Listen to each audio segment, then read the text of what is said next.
The Constitution of Uganda states that the power and authority of the government is derived from the people, who are the sovereign in the country. However, the amendments like the removal of both the age and term limit, which came along since the Constitution's establishment, have at some extent proven to be distortions in the dispensation of the political, social and economic governance of the country. According to Winnie Kizza, the 1995 Constitution has been twisted and reshaped to serve and prolong the political life of the incumbent regime, as she explains.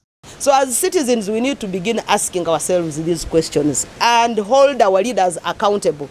Ensure that the necessary reforms are made before we get even to 2025. It is still early. If these reforms can come now, we engage the citizens, ensure that we have the separation of power. The presidency or the executive is different from the parliament and the judiciary, because these are put there to ensure that checks and balances are available. But when you fuse them and put them into the presidency, then the essence of good governance goes away. Winnie stressed that all the citizens are as well required to participate in the demand for the implementation of the badly needed reforms.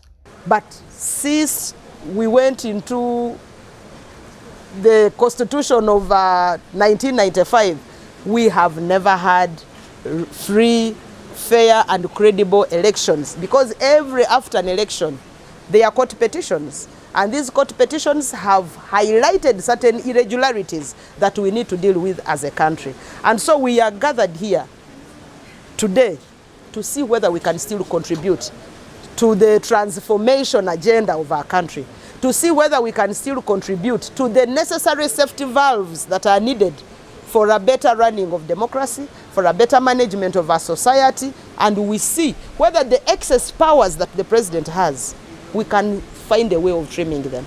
The president appoints the ministers, the president appoints members of the Electoral Commission, the president appoints the judiciary, to the extent that if you have anything against the president, you can't go to the judiciary and you think you will overcome.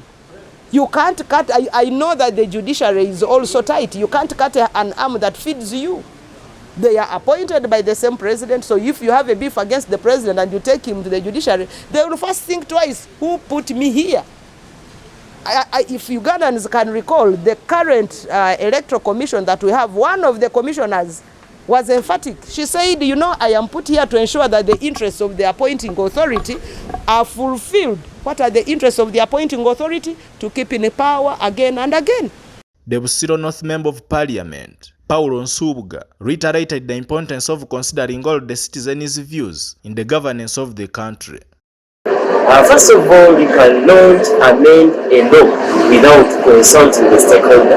And one of the stakeholders actually is the other voter.